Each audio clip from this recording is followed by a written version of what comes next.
Boa noite, professor. Tudo bom, Bruno? Tudo jóia? Apanhamos um pouquinho aqui, provavelmente minha culpa, mas acho que agora estamos em condições de começar. Eu tinha entendido, eu estava tentando fazer o acesso pelo computador. Eu estou com o laptop e com o desktop, mas é muito difícil pelo computador. Então, pelo celular, eu entrei pelo celular agora. É muito mais Ah, fácil. ótimo. Bom, eu sou marinheiro de primeira viagem aqui, mas tenho uma equipe de apoio que está acompanhando aí. Eu vou pedir para eles me mandarem uma mensagem e ver se está tudo certo. Legal. Acabei de receber um joia aí. Boa noite, pessoal. Acho que estão todos me ouvindo. São 19 horas e 5 minutos aí no horário de Brasília. Estamos prestes a começar aqui a live com o professor Rafael. Queria dar uma palavra muito rápida sobre o contexto em que esses eventos estão acontecendo. É o terceiro evento, salvo engano, da ESAP, especificamente nesse formato, bastante informal, porém de conteúdo denso, a respeito das questões jurídicas que o Estado vem enfrentando no atual contexto de crise pandêmica. A arbitragem é apenas uma desses vetores que nós passaremos a tratar hoje. Vocês podem encontrar no site da ESAP outros vídeos com outros temas relacionados a esse assunto. A ESAP, para quem não conhece, é o braço acadêmico da Procuradoria-Geral do Estado, é uma pós-graduação, hoje liderada pelo procurador-chefe do Centro de Estudos Jurídicos, o Dr. Rodrigo Valadão, e eu contribuo com a ESAP na qualidade de presidente do Fórum Permanente de Métodos Alternativos de Solução de Conflitos. Também sou professor da área de compliance. Mas hoje a gente está aqui para falar de solução de conflitos e vou apresentar muito rapidamente o professor Rafael, doutor, mestre em Direito pela Faculdade de Direito da USP, fez a formação complementar nos Estados Unidos, na Universidade de Nova York, LLM. É professor do curso de especialização em processo civil do programa de pós-graduação da FGV São Paulo e advogado em São Paulo. Essas são a parte principal da atividade fim. Além disso, em atividades paralelas, ele é diretor do Comitê Brasileiro de Arbitragem, também do Conflict Prevention and Resolution, né, o CPR, também ex-conselheiro da CCI, árbitro e mediador em diversas instituições, uma pessoa bastante qualificada para poder trazer uma perspectiva prática e, claro, com um respaldo acadêmico de muitos anos também. Então, sem maiores delongas, passo agradecendo aí a paciência de todos e a disponibilidade do professor Rafael.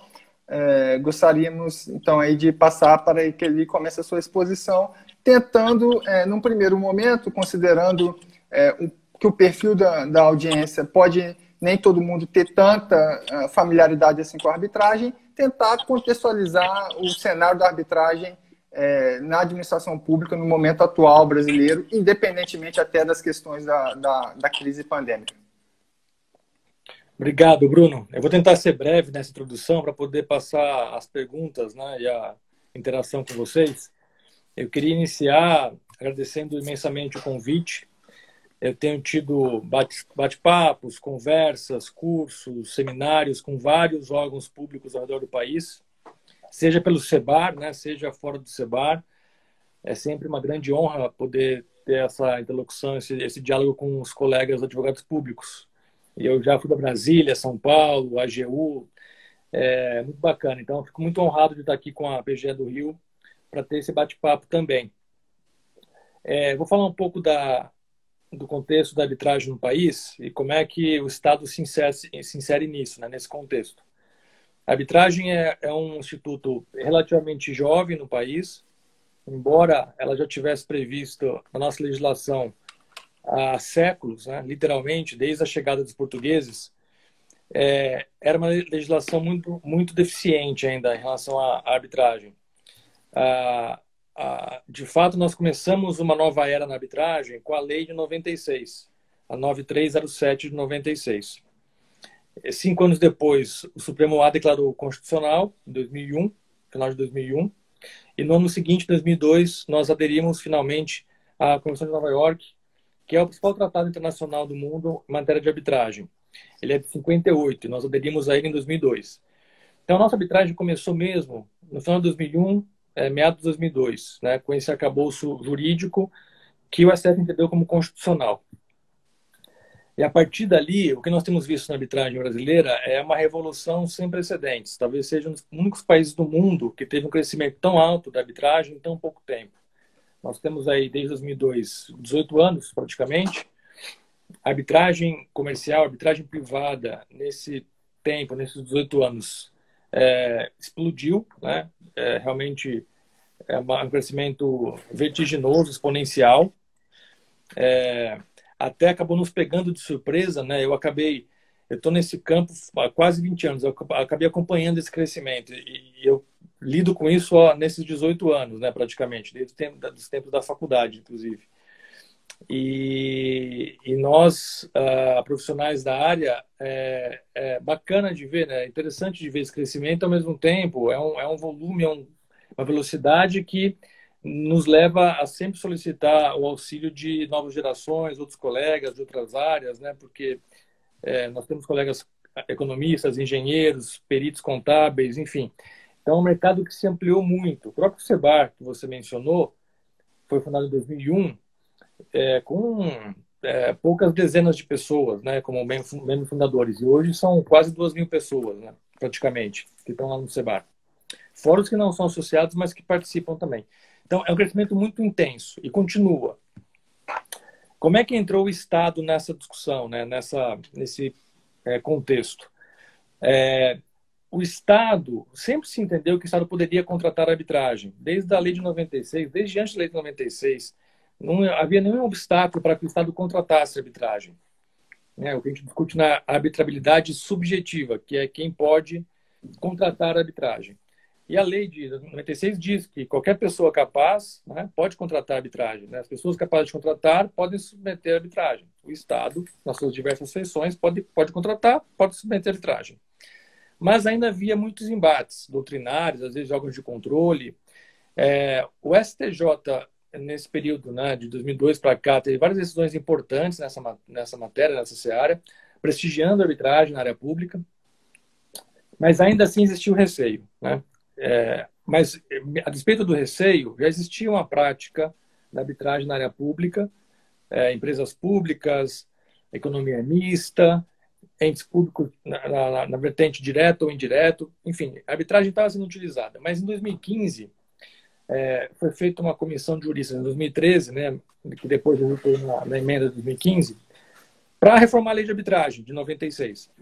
Basicamente, para trazer os pontos positivos dos julgados, né, da prática, para torná-lo isso texto de lei. Foi basicamente essa a ideia. E uma das questões que foi suscitada e que foi efetivamente depois passou a ser lei, né, em 2015, foi um dispositivo que dissesse, olha, o Estado pode contratar arbitragem mais expressamente, tá, para evitar a discussão de se existia ou não autorização expressa, legal, etc. Isso foi colocado na lei e a partir daí, de 2015, portanto, quando a lei foi promulgada, né, a lei que veio reformar a lei de 96, isso é importante deixar claro, tá? Nossa lei de arbitragem ainda é a de 96. É que em 2015 ela foi reformada com alguns ajustes, um deles é justamente esse. Né? Então, em 2015, a lei foi reformada e ela passa a conter uma disposição dizendo que o Estado, ou seja, a gestão pública direta e indireta, né? Ou seja, as duas vertentes, direto ou indireto, pode contratar arbitragem. Essa disposição, que parece muito simples, foi o que, de fato, acabou catalisando o crescimento da arbitragem nessa área nos últimos anos. A nossa percepção no mercado é que agora a área pública vai começar a experimentar o que nós, do ambiente privado, experimentamos uns 15 anos atrás, que é um crescimento muito robusto, muito rápido. Né?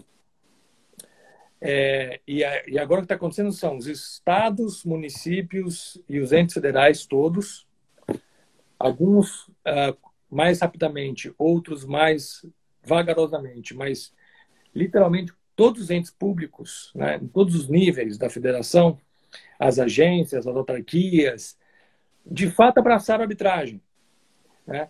E isso tem muito a ver com a advocacia pública também, né? Não só o gestor público da ponta, mas também os advogados públicos, procuradores estaduais, municipais e federais, entenderam que a arbitragem não é um ambiente inseguro, pelo contrário, é um ambiente bastante seguro, bastante técnico, bastante correto, bastante íntegro, né?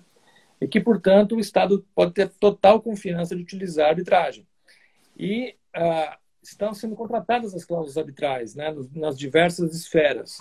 É difícil ter uma concessão que saia hoje, qualquer nível, seja municipal, estadual ou federal. Concessões, PPPs, é difícil ter alguma concessão PPP que saia sem cláusula arbitral, já no edital, né, porque é um fator de segurança para o investidor também, né? Então, essa é uma grande revolução que vai acontecer no Brasil. Os próximos 5, 10, 15 anos, vai ter muita arbitragem nesse setor, né?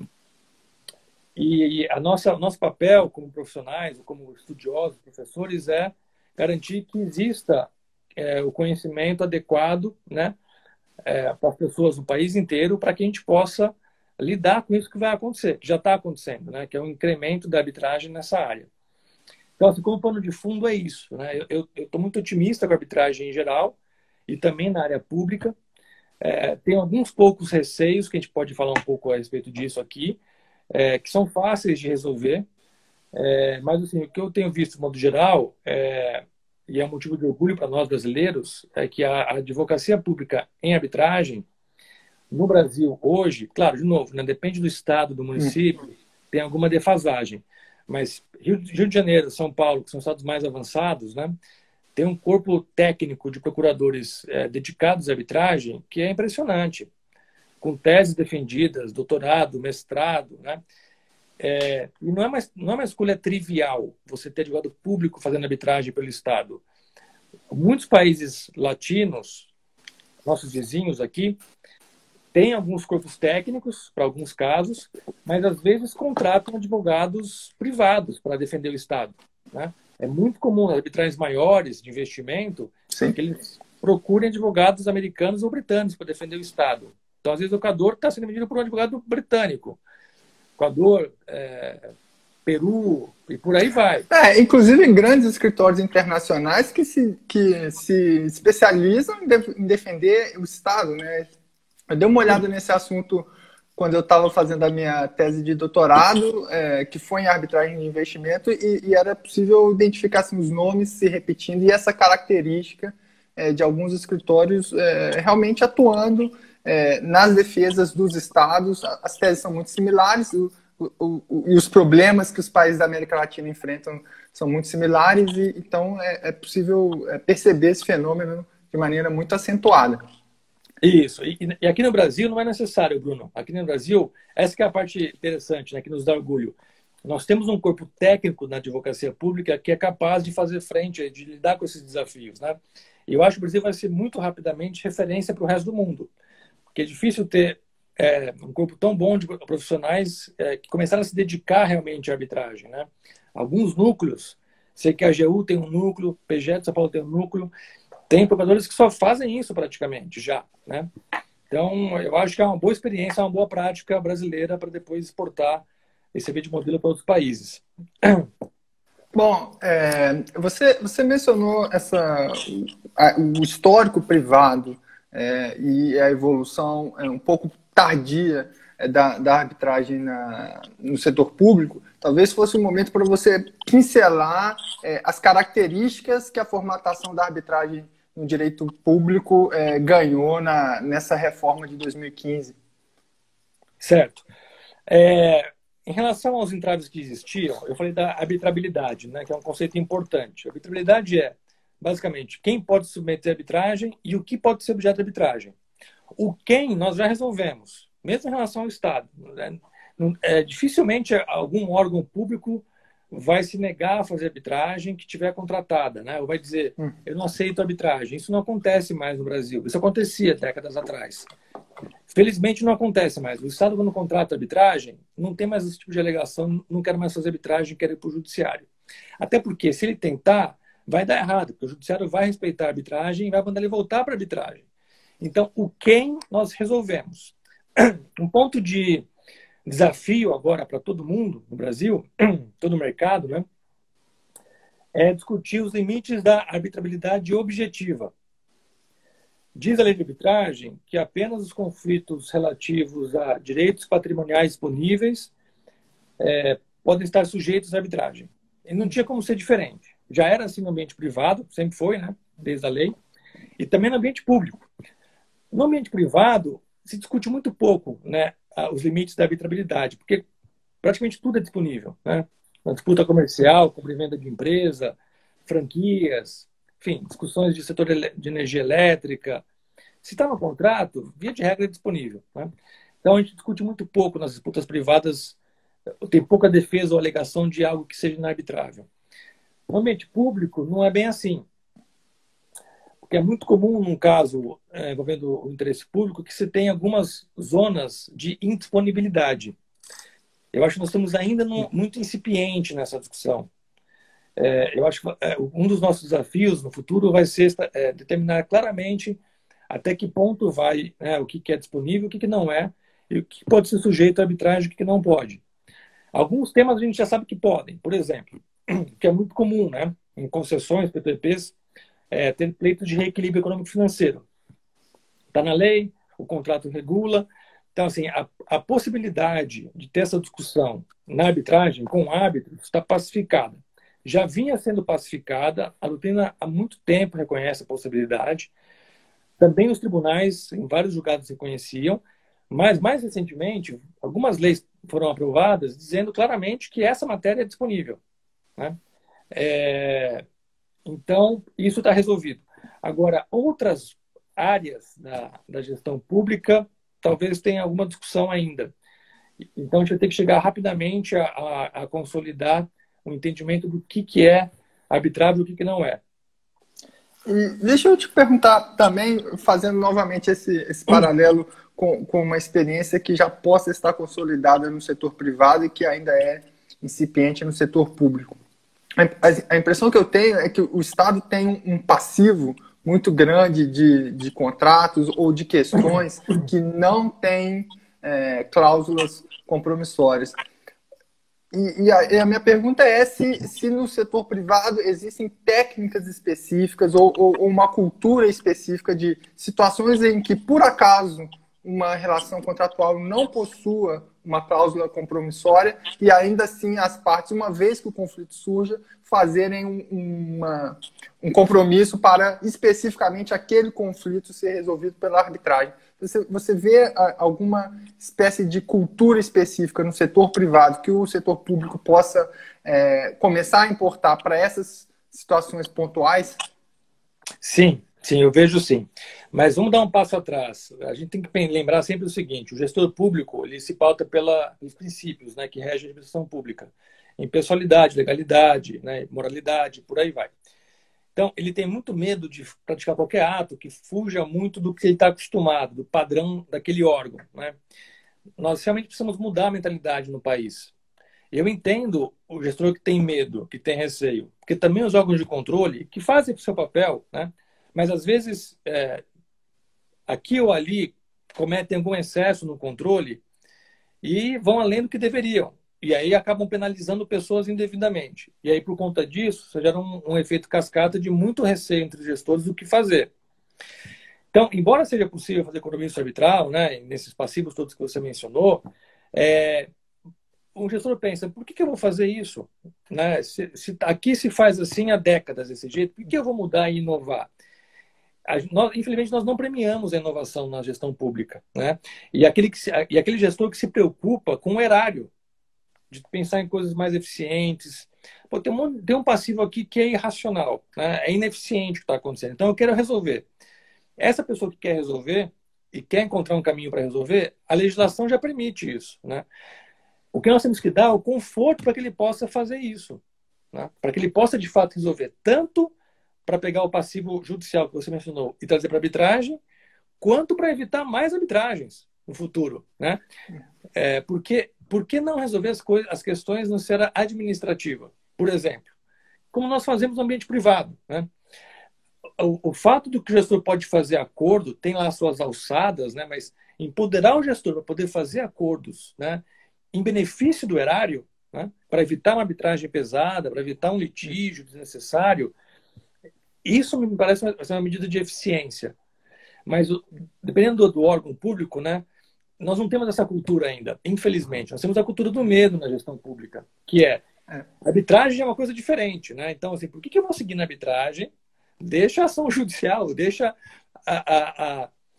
alguma coisa acontecer. Não preciso eu me lidar com esse passivo, né? E eu acho uma pena, porque no fundo todos nós pagamos por essa, né, por essa postura, né? O ideal seria que o gestor público pensasse o conflito racionalmente e eficientemente, né? Como resolvê-lo eficientemente. Eu até acrescentaria um ponto, e talvez devesse falar isso de maneira clara. Estou falando aqui no ambiente da Procuradoria, mas é claro que as visões aqui são visões pessoais sobre alguns assuntos, claro. Não são visões que vinculem à Procuradoria. Mas uma dificuldade que eu vejo no serviço público de implementar medidas como essa é uma falta até de um treinamento científico de se mapear quais são as questões que você tem, quais são o impacto econômico que aquelas disputas podem levar de benefício, ou às vezes meramente apagar um passivo que o Estado já sabe que deve, mas que uma ação judicial com todo o recursos para as instâncias superiores, precatório, tudo isso eventualmente faz parte de uma conta não muito científica que algumas gestões fazem sobre como administrar problemas. Então, eu queria tentar te ouvir um pouco dentro dessa experiência de setor privado, se você já conhece experiências de tratamento de arbitragem em massa, empresas que tenham uma escala tão grande que possam ter abordado a arbitragem como um método de solução de conflitos sem esse fetiche ou sem esse dogma de que é uma coisa estranha ou alheia a uma regra normal e que possa ser tratada como uma maneira de gestão. Do tipo, olha, eu vou experimentar aqui em 30% do meu acervo e ver mais ou menos qual é o custo que eu vou ter, em qual tempo eu vou conseguir resultados e eventualmente baixar do provisionamento aqui da minha contabilidade aqueles problemas no intervalo aí de 24 meses, alguma coisa nesse sentido. Você vê esse tipo de escala também na arbitragem brasileira, no setor privado? Acho que não. Acho que nós não estamos lá ainda. Não sei nem se chegaremos lá. Tá? A arbitragem ela não é um instrumento muito prático ou útil na massificação. Quando você massifica a arbitragem, tem poucas experiências no mundo que deram certo nessa área. A arbitragem comercial não massificada, individualizada, deu muito certo, mundo afora, né? Agora, a arbitragem de massa para minimizar ou mitigar a sobrecarga do judiciário nunca deu certo, né? Então, eu não vejo isso acontecendo no Brasil. Na área privada não existe e na área pública não acho que seja uma solução inteligente também, né? Você pegar todo um passivo de processos repetitivos e jogar na arbitragem. Talvez outras formas de resolver conflitos extrajudiciais ainda, tá? Por exemplo, as formas virtuais, né, os ODR, né, ODRs, né, que são Online Dispute Resolution, fora da lei de arbitragem, tá? No âmbito da lei de mediação, da lei de negociação, talvez alguns métodos possam ser pensados e desenhados para essa função massificadora, né? Não a arbitragem, porque a arbitragem, ela, embora seja extrajudicial, ela tem um rito a ser seguido e ela é formal, é um procedimento formal, né? Então, fazer uma arbitragem não equivale a um outro processo judicial qualquer, né? Inclusive, alguns órgãos, não mencionei a AGU e a PGE de São Paulo, mas a AGU especificamente entendeu isso. Foi criado recentemente um núcleo aqui em São Paulo que só cuida de arbitragens. Então, os procuradores federais estão aqui, os AGUs, só fazem arbitragem, e são poucas. Porque eles entenderam que nós, privados, que vamos litigar com eles, temos poucas arbitragens também. Para poder competir em pé de igualdade, eles têm que e as arbitragens demandam muito do advogado público. Então, não é que ele vai... ele tem 30 arbitragens, ele está tranquilo como gestor. Não, ele está com a vida tomada com 30 arbitragens como advogado público, né? Então, 30 arbitragens equivalem, sei lá, 30 mil processos judiciais repetitivos, talvez. Então, o próximo passo no Brasil não é ser a massificação da arbitragem para o passivo judicial público. Vai ser tentar pegar esses casos mais difíceis, mais complexos e até mais vultosos, às vezes, e tentar trazê-los para a arbitragem, né? Contratar arbitragem a respeito deles, ou eventualmente até evitar esses passivos e esses conflitos, resolvendo administrativamente as questões, né? Que também pode ser uma boa técnica. Ora, para responder essa pergunta, eu não vejo a massificação como uma saída, e eu não vejo ela acontecendo no espaço público em pouco tempo, aqui no Brasil. Entendi. Eu vou tentar aqui dar uma passada muito rápida nas perguntas que já estão, para a gente já tentar dinamizar um pouco aqui. Peço um segundo aqui.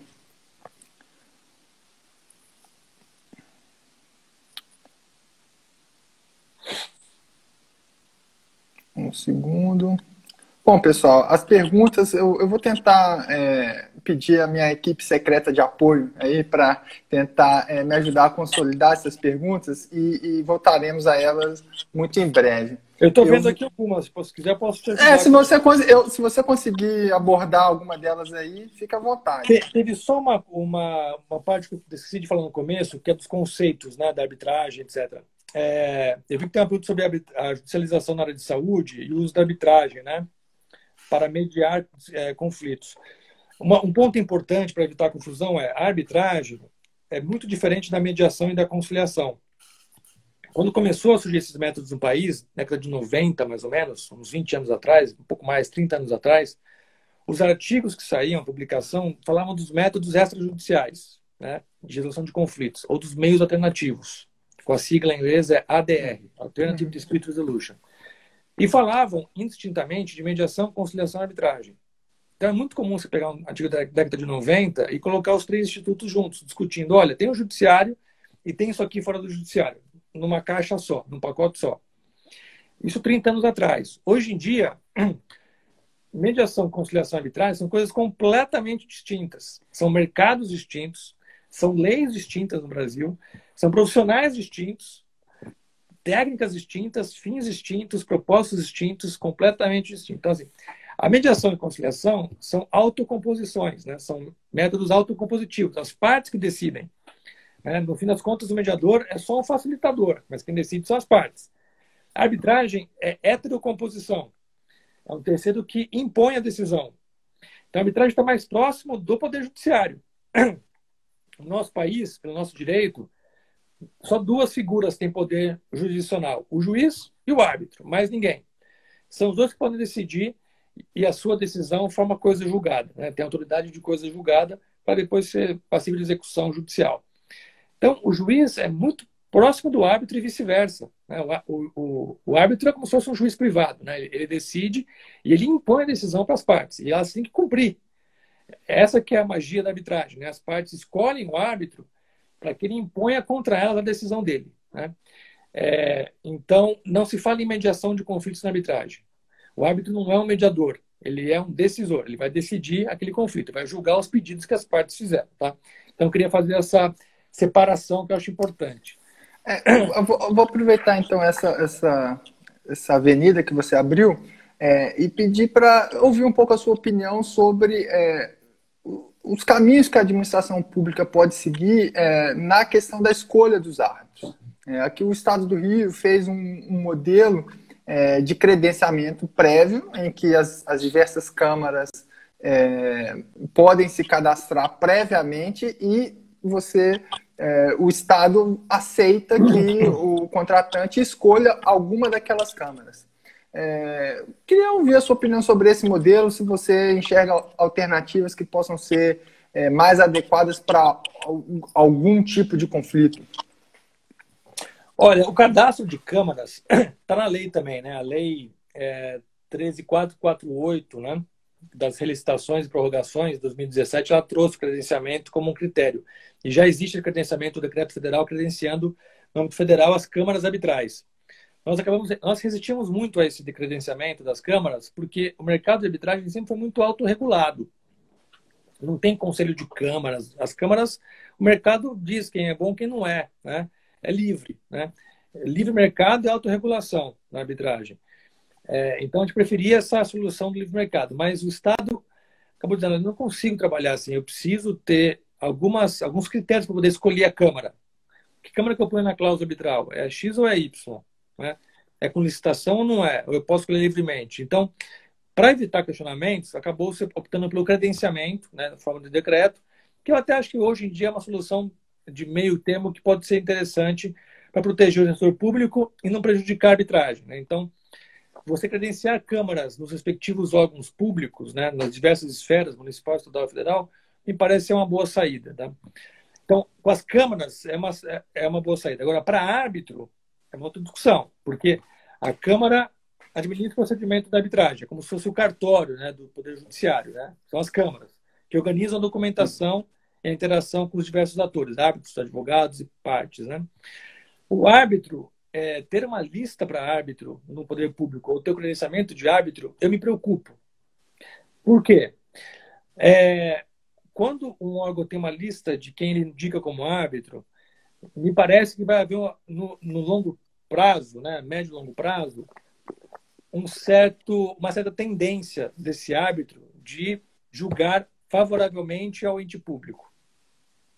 A gente vai voltar ao juiz classista, lembra de décadas atrás? Por que vai ter essa tendência no longo prazo? Porque o árbitro está na lista, né? O poder público indica aquele árbitro daquela lista que ele fez prévia. Aquele árbitro entende que o Estado está errado naquele caso, vai haver uma pressão para que ele saia da lista. Né? Ou não seja indicado nos próximos casos. Né? Então, para garantir que ele vai ficar na lista, ele vai ter interesse de querer votar a favor do Estado, sempre. Né?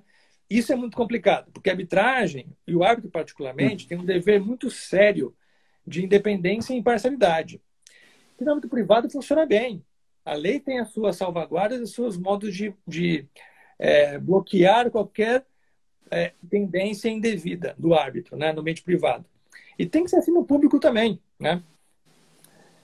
Se o Estado começar a indicar árbitros apenas que o favoreçam, né, e o árbitro procurar favorecer o Estado, não porque ele tem razão, mas porque é uma tendência, isso é ruim.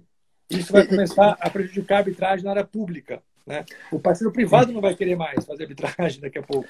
Um parênteses em relação a isso é que as arbitragens no direito envolvendo a administração pública, elas têm o princípio da publicidade que torna conhecida quando a disputa se apresenta, os documentos dessas arbitragens estão sendo disponibilizados, então essa é um ponto importante de pensar num efeito colateral depois que ao longo do tempo pode contrariar os próprios interesses da administração pública de encontrar árbitros que sejam verdadeiramente imparciais. Porque se você puxar muito de um lado, vai começar a aparecer árbitro também que seja abertamente anti-estatal. E acho que a ideia não pode ser essa. Isso aconteceu lá fora, né, nas arbitragens de investimento, que é um Estado soberano contra o investidor, né? Pela Convenção de Washington. Nós não participamos da Convenção de Washington, então não tem arbitragem de investimento no Brasil. E, aliás, eu nem defendo que tenha também nesse formato da Convenção de Washington. Mas lá fora aconteceu isso. Você tem os árbitros internacionais pró-Estado e os árbitros internacionais contra o Estado. Né? Você tem umas tendências. E lá se discute o que fazer com isso. Eles não estão felizes com essa divisão. Não é bom para a arbitragem. O árbitro tem que ser independente e imparcial. Né? O Estado pode estar certo nesse caso e errado no outro, ou vice-versa. Né? Mesma coisa com o privado, pode estar certo nesse caso e errado no outro, e vice-versa. Então, tem que ter essa liberdade. Por isso que eu não gosto de... Essas listas de árbitros no ambiente público me preocupam. É melhor escolher a Câmara e utilizar a lista de árbitros que a Câmara possui. As câmaras possuem lista de árbitros no Brasil, a maior parte delas, né? Isso é suficiente, a meu ver, para respaldar a escolha do gestor público. Entendi. Eu queria puxar agora a conversa mais especificamente para a crise, né? Apesar de ser, acho que um intervalo aí de 2 ou 3 meses é muito cedo para a gente fazer qualquer diagnóstico do que aconteceu, muito menos prognósticos do que vai acontecer, mas pensando no aspecto econômico da crise que tá se instalando no mundo. E os tipos de questões que essa pandemia suscita, né? Força maior, onerosidade excessiva, fato do príncipe, alguma dessas categorias de direito relacionados a eventos futuros ou eventos imprevisíveis. Como que você vê essas questões surgindo na arbitragem e se você vê algum tratamento específico de Câmara ou de tribunais arbitrais que você não encontraria no judiciário? Você percebe alguma sensibilidade específica da arbitragem para tratar desse tipo de questão? Sim. Bom, a crise nos afeta a todos, né? No ambiente público e privado. E acho que um bom termômetro dessa conversa, Bruno, é o que está acontecendo no ambiente privado. Já vou chegar no público, tá? Mas no privado, a crise impactou todos os contratos, ou a maior parte deles, né? Que a crise é um fato imprevisível é inegável, né? Que é um fato imprevisível e irresistível, né? Que de fato impacta os contratos. O ponto é como que cada contrato vai ser impactado e cada obrigação específica, né? Não é verdade que todas as obrigações vão ser impactadas. Não, depende. É preciso comprovar que aquele fato imprevisível, né, que não se pode resistir, de fato, naquela obrigação específica teve um impacto relevante. Então, aí que vai estar a chave da discussão nas disputas privadas e públicas, em geral, né?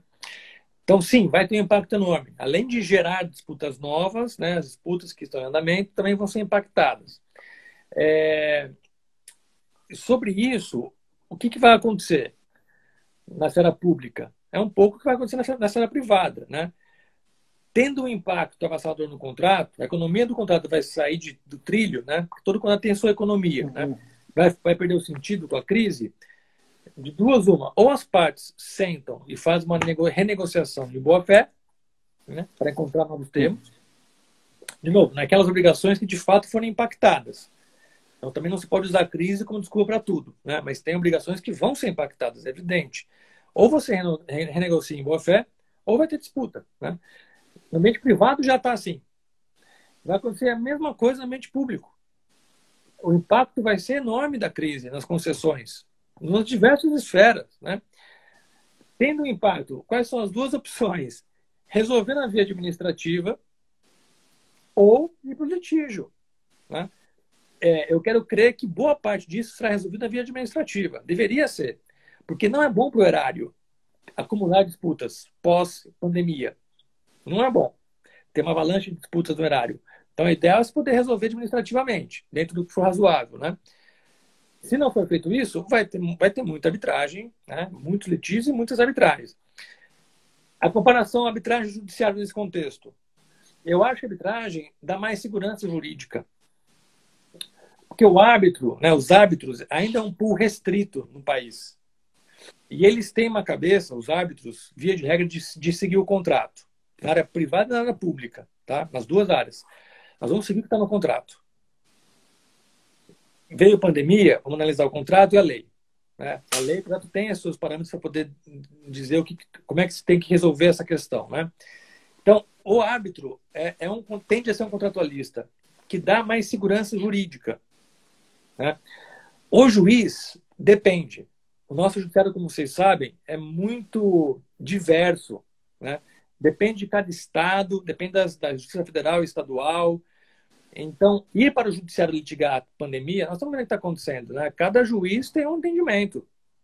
Desde aluguel até, enfim, renegociação de contratos ou exoneração de contratos, né?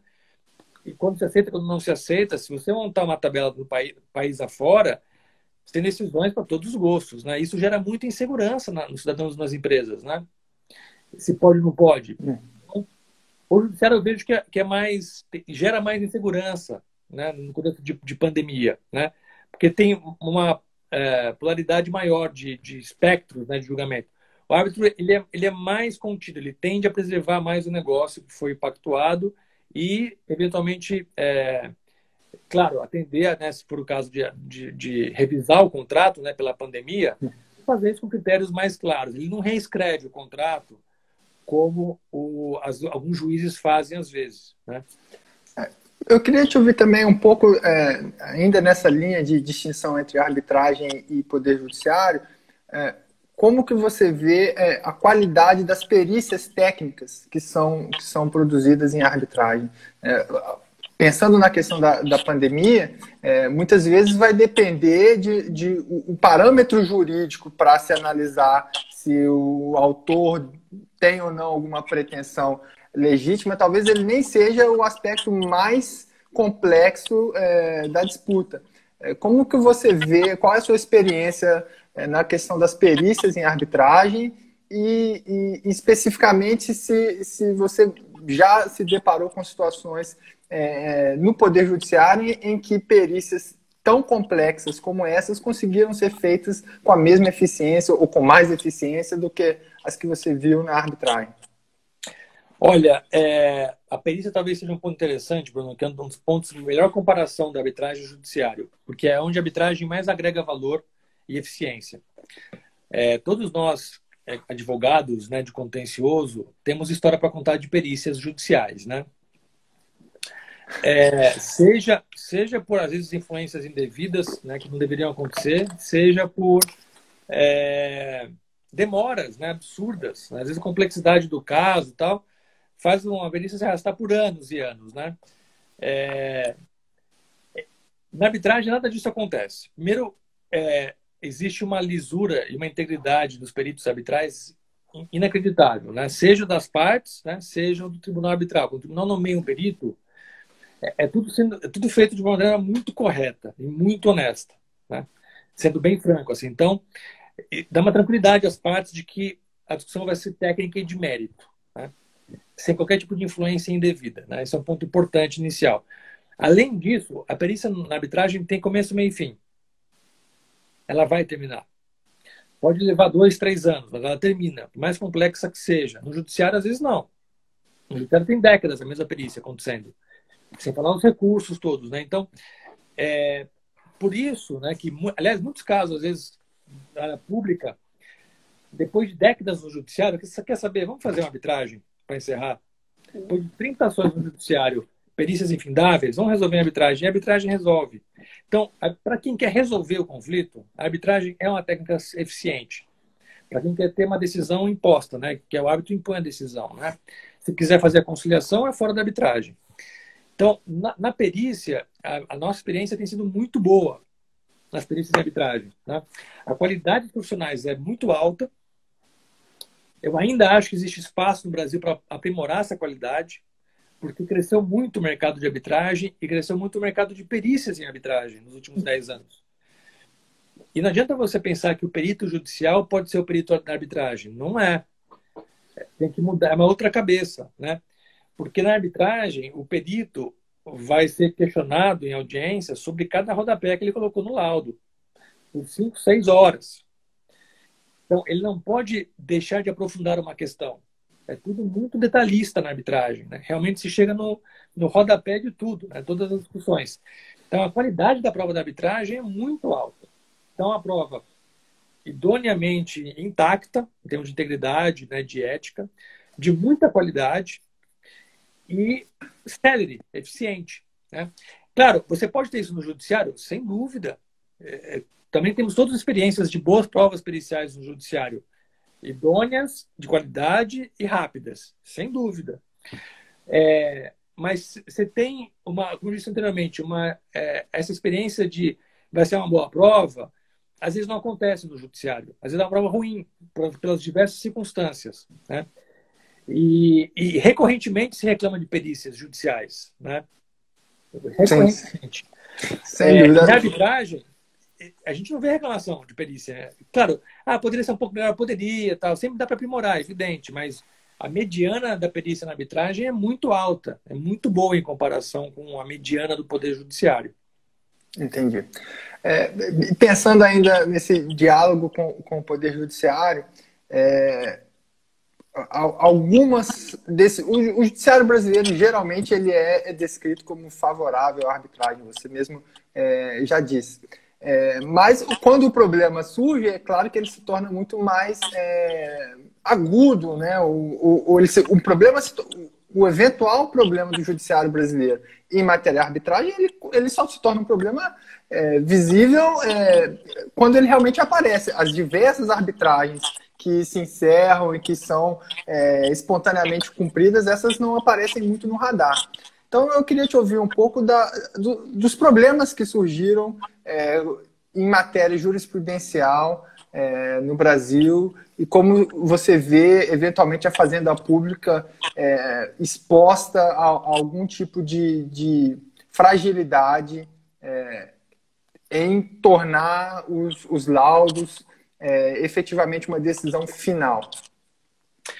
Olha, para a Fazenda Pública o risco é quase zero na arbitragem, sendo bem sincero. Eu tenho mais preocupação com o privado na arbitragem envolvendo o Estado. Por algumas razões, né? Primeiro porque não é verdade que tudo deságua em precatório. O laudo arbitral ele vai seguir o rito da lei. Né? Desculpa, é só porque eu estou vendo aqui que o nosso tempo está se esgotando. Então temos aí 1 minuto e meio. Já queria desde logo agradecer enormemente essa experiência. Espero que seja a primeira de muitas. Mas vamos lá, deixo a palavra com o professor para explicar esse ponto que é bastante relevante. A gente vai acabar às 20 ou um pouco antes? Está me indicando aqui que está faltando 1 minuto. Talvez, eu acho que a gente perdeu um pouquinho de tempo naquela minha tentativa de iniciar. Ouvi dizer que seria possível iniciar uma segunda, mas eu acho que, dado o avançado da hora... Fique à vontade. Não. E para essa primeira experiência, talvez a gente se encerrando por aqui, desde já agradecendo a participação de todo mundo. Imagina, é um prazer todo meu, Bruno. Obrigado mais uma vez pelo convite. Você quer que eu faça alguma conclusão? Eu acho que vai ser difícil. Teríamos aí diversos precedentes, Petrobras, enfim, alguns casos famosos aí. Eu tô vendo aí que o pessoal está apoiando abrir uma nova. Diante aí da democracia direta, eu vou tentar abrir uma nova. Se eu não conseguir voltar, pessoal, de todo jeito, muito obrigado, tá? Obrigado, professor, mas eu vou tentar voltar. Obrigado, Bruno. Vai acabar agora, eu preciso salvar e tentarei voltar.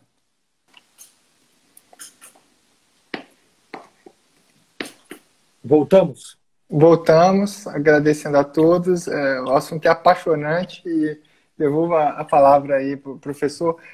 Nessa ideia de pensar os precedentes da nossa jurisprudência, principalmente dos tribunais superiores, que foram definindo alguns contornos da utilização da arbitragem. Então, está com a palavra. Então, eu estava dizendo, Bruno, que assim, em relação aos julgados, né, não há nenhum ponto que eu me lembre agora de cabeça assim, que poderia significar um prejuízo ao erário ou ao Estado na arbitragem. Pelo contrário, o Estado tem muitas proteções na arbitragem. Né? Eu estava dizendo que estou mais preocupado com o lado do privado na arbitragem. O que eu tenho visto, às vezes, na prática, é o seguinte. Nós sabemos que o Estado deveria se pautar pela legalidade, né? Pela impessoalidade. Né? Isso deveria acontecer sempre. Respeitar os contratos, as regras e tal. Isso acontece muitas vezes, mas algumas vezes isso não acontece. Não estou dizendo nenhum Estado particular, nenhum, né? Nas diversas esferas. Às vezes tem arbitrariedades, tem ilegalidades, né? Que têm que ser julgadas e sancionadas. Né? Na justiça comum, né? No Poder Judiciário, o juiz não tem receio. Quando for o caso de uma ilegalidade, de uma ilicitude, ele não tem receio de julgar contra o Estado. Ele está acostumado, ele tem a independência dos poderes, né? Então ele tem o dever, inclusive, de ofício, de julgar contra, né? No caso da arbitragem, eu vejo, às vezes, os árbitros que não estão acostumados com o ambiente público ter receio de julgar contra o Estado. Então você tem um viés do árbitro privado de achar que tem uma aura, né, do público que é intocada, que não, se é o Estado dizendo, ele deve estar certo, deve estar com razão, né? Sim, podemos até discutir a presunção em favor do Estado, mas se você prova que não é o caso, nesse caso ele descumpriu o contrato ou descumpriu a lei, tem que ser sancionado pelo direito, né? Então isso me preocupa. Me preocupa também o entendimento de que toda sentença arbitral vai acabar em precatório. Também não é verdade, né? Depende do caso, depende do contrato, depende das hipóteses legais. O meu receio com isso... e o terceiro problema para o privado, não para o público, é a arbitrabilidade objetiva, que a gente discutiu no começo da live aqui. É preciso ter uma certa tranquilidade de dizer, olha, esse aspecto é inarbitrável, este aqui não é. Via de regra, se o Estado contratou a respeito de algo, esse algo é arbitrável. Então, se está no contrato, é arbitrável. Via de regra, né? Existe uma presunção de arbitrabilidade do que foi contratado. Da cláusula 1 até a cláusula 100, está no contrato? Tá. Então, essas cláusulas são arbitráveis. Se nós começarmos a exacerbar a noção de inarbitrabilidade, como eu já vi acontecendo em alguns tribunais judiciais, de falar, não, esse contrato aqui, esse ponto não é arbitrável. O juiz dizendo, tá? Quando ele aprecia depois a sentença arbitral, ou enfim, alguma medida no meio da arbitragem. Se a gente aumenta o campo da inarbitrabilidade na esfera pública, a arbitragem vai acabar daqui a um tempo, na área pública. Porque o privado não vai querer mais. Vou dizer por quê. Imagina um contrato de 100 cláusulas que o Estado cumpra, sei lá, 10 delas. Né? Vamos supor que seja o caso. Na justiça comum, no Poder Judiciário, o juiz vai sancionar. Né? Ele não tem receio. E a cláusula 34 vai... Não tem dúvida que ele tem jurisdição sobre a cláusula 34. Porque para o juiz, disponível ou não, ele tem jurisdição. Na arbitragem, se a gente exacerbar o conceito do que é inarbitrável, sabe o que vai acontecer? O árbitro pega um contrato, olha, da cláusula 1 até a 40 eu posso julgar. Da 40 até a 50, talvez seja um campo do inarbitrável. Só que as disputas não funcionam assim, né? As disputas nunca têm uma parte só do contrato, uma parte só da realidade. A disputa é muito complexa, né? É claro que tem certas coisas, poder de polícia, poder regulamentar, que são inarbitráveis. Outras coisas não são. As sanções que o poder público impõe pelo contrato, as multas, né, que foram contratadas, não são inarbitráveis. São disponíveis, né? Tanto é disponível que ele contratou a regra específica. Senão ele não poderia nem contratar aquela regra específica, né? Se tivesse que só seguir a lei. Então, me preocupa que o árbitro não tenha essa liberdade, porque acaba sendo, para o privado, uma justiça de segunda classe, se for isso. Ele vai lidar com um árbitro, né, que tem medo de julgar contra ele, né, contra o Estado, desculpa, e que tem um contrato em mãos que ele não consegue julgar tudo, porque uma parte é arbitrável e outra parte não é. Quer dizer, por que o privado vai aceitar fazer arbitragem, então? Melhor é para o juiz, né? Que o juiz não tem nem medo e pode julgar tudo sem problema, né? Então, isso me preocupa. Mas aí eu receio para o privado, não para o Estado. O Estado pode ficar tranquilo na arbitragem que ele vai estar bem coberto, né? E como é que a gente corrige isso? Com os árbitros, né? Os árbitros têm que entender o papel dele e também o judiciário, depois que controla a arbitragem, tem que entender que se qualquer arbitragem que o Estado perder, ele disser que é tudo nulo ou inarbitrável, não vai ter mais arbitragem daqui a um tempo, né? Então, tanto o juiz quanto o árbitro precisam entender o papel deles ao julgar o conflito, né? Então, enfim, esses são os meus receios para a arbitragem pública nesse momento, tá? Não tanto para o Estado. O Estado está saindo muito bem, enfim, não tem nada que o prejudique na arbitragem. Pelo contrário, se ele quer resolver, ele vai ter a sentença o quanto antes. Entendi. Eu vou... A gente já está chegando mais ou menos aí ao horário de 1 hora inicialmente pensado. Eu vou tentar dar uma olhada aqui nas perguntas, se tem alguma receio que podemos ter perdido a primeira leva de perguntas, mas eu tenho uma final. Tinha uma também de proteção de dados que eu tinha visto, né? Que é um tema interessante, uma área interessante na arbitragem, mas pode continuar, Bruno. Não, pensando mais até, não tanto na arbitragem, mas na origem dos problemas que vão desaguar na arbitragem.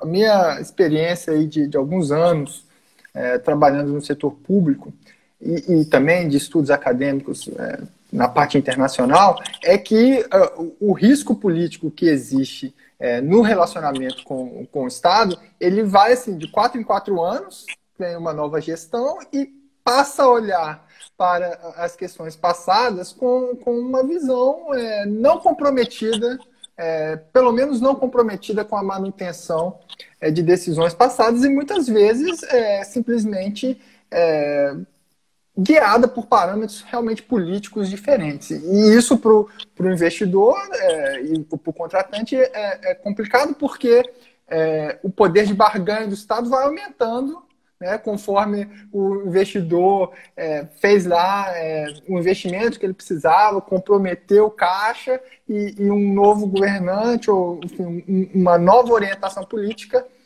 expõe o investidor a isso. Por outro lado, algumas das novas percepções dos novos governos também são absolutamente legítimas, né? Decisões tomadas no passado que não foram tomadas de acordo com aqueles critérios lá da Lei de Ação Popular, né? do ato administrativo perfeito. Foram decisões efetivamente viciadas. Então, eu queria te ouvir um pouquinho dessa perspectiva do que gera o conflito e de como você vê a arbitragem sendo aí a opção pela arbitragem sendo aquele comprometimento de realmente delegar para uma estrutura paraestatal, né? Porque fora até do próprio judiciário, que também é suscetível a muita pressão política. E como você encara a arbitragem nesse ângulo até assim de aprimoramento qualitativo da aplicação do direito no Brasil, nessas questões públicas? Bruna, é uma questão mais macro essa sua, né? Interessante, né? Me faz voltar alguns passos para trás, né? E pensar um pouco no nosso Estado brasileiro como um todo, nas suas diversas feições, claro, né? Nós temos duas dificuldades aqui, né? De um lado, um orçamento muito restrito, né? Pouco dinheiro, a gente sabe disso, né? Especialmente agora, então tem falta de dinheiro, falta de recursos financeiros, isso é um ponto importante, tá? E uma população muito mal atendida em serviços públicos, né? Em segurança, em saúde, em educação, muito mal atendida. Então, pouco dinheiro e a população mal atendida, né? O privado vem para tentar ajudar o Estado, né? Claro que ele quer também ter o benefício, né, e o lucro. Claro, faz parte, qualquer empresa visa o lucro, né? Então, alguns setores o Estado pede o capital privado para vir e ajudá-lo a fornecer um serviço melhor, né? Mas, de novo, a premissa continua. Tem pouco dinheiro e tem um serviço público muito mal prestado, né? O que acontece nesse país, historicamente, há séculos, né, é que nessa troca de gestão que você mencionou, nessas transições políticas, que as pessoas têm outras ideias, às vezes nem é uma questão que o passado estava errado, às vezes é mudança de entendimento mesmo. Nessas trocas políticas, não tem uma preocupação com segurança jurídica. Em nenhum nível no país tem preocupação com segurança jurídica. O político, o gestor não entende. O advogado público, sim. O gestor de carreira, sim, né? Que deveria se pautar pela impessoalidade, legalidade e tal. Mas o político não se preocupa com segurança jurídica. Então, ele edita normas, reedita normas, revoga, rasga contratos, refaz contratos, sem ter uma preocupação com segurança jurídica e com o Estado do Direito, né? Que você preserve o direito. Preocupação nenhuma, até porque isso não reverte em votos, né? Ninguém fala, não vou votar nesse político porque ele costuma descumprir contrato, ou ele não respeita a lei. Ninguém pensa nisso, né? Infelizmente. Então, o que acontece? Como é que surge o conflito? Surge daí. Você tem pouco dinheiro, tem que prestar o serviço. Você está rasgando o contrato. Rasga a lei, muda a regra do jogo. Quantas vezes os empresários não têm que lidar no país, empresários, né, com mudanças na regra do jogo? Eu tinha esse planejamento. Amanhã, mês que vem, já mudou tudo, porque meu mercado foi completamente regulado de outra forma, né? Então, essa pouca preocupação com a segurança jurídica, com a estabilidade de contratos e de negócios, de projetos, é o que gera tanto conflito no país. Nós estamos constantemente mudando todas as regras a todo momento, né? E aí inunda de ações no judiciário. E a arbitragem também vai nesse tocante, né? Se você tem claro qual é a regra, o que vai acontecer, e deixa isso por anos, né, acontecendo, vai ter muito menos impacto e conflito.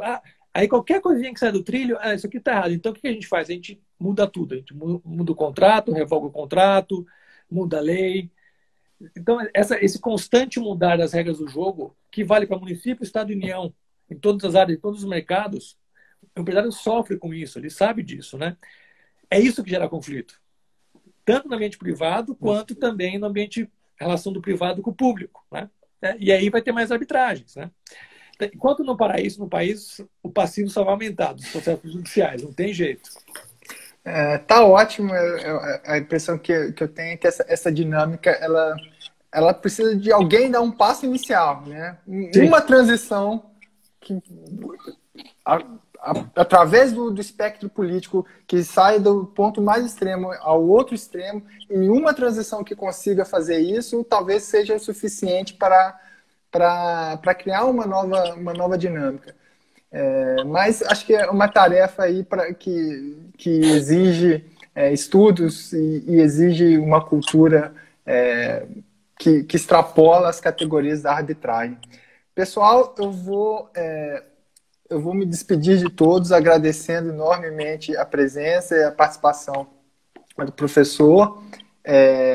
Quero dizer que tem uma equipe secreta que está tomando nota dessas considerações para dar aí um caráter de texto para isso, e em breve isso será disponibilizado. Agradeço ao pessoal da ESAP que viabilizou e desejo aí boa noite a todos. Palavra final aí de despedida do professor Rafael. Obrigado, Bruno, pelo convite mais uma vez. É um prazer estar aqui com vocês. Nós, privados, aprendemos muito com os advogados públicos também. É sempre um debate de altíssimo nível. Fico muito feliz de ver o que está acontecendo no país, nessa área da arbitragem, né? E dos demais meios extrajudiciais. É bom também ver o interesse de vocês e de quem participou aqui no chat também com o tema. Estou à disposição para outros debates, conversas, diálogos. Eu tenho feito muitos cursos para advogados públicos país afora, né? Faço com muito prazer, discutindo arbitragem, claro, né? Porque eu realmente sou entusiasta e eu quero que a arbitragem decore também na área pública, como está acontecendo já, né? Acho que vão ter boas experiências aí para essa área, para arbitragem. Muito obrigado. Saudações a todos. Saudações arbitrais a todos. Obrigado, Bruno. Um abraço a todo mundo. Tchau, tchau, pessoal.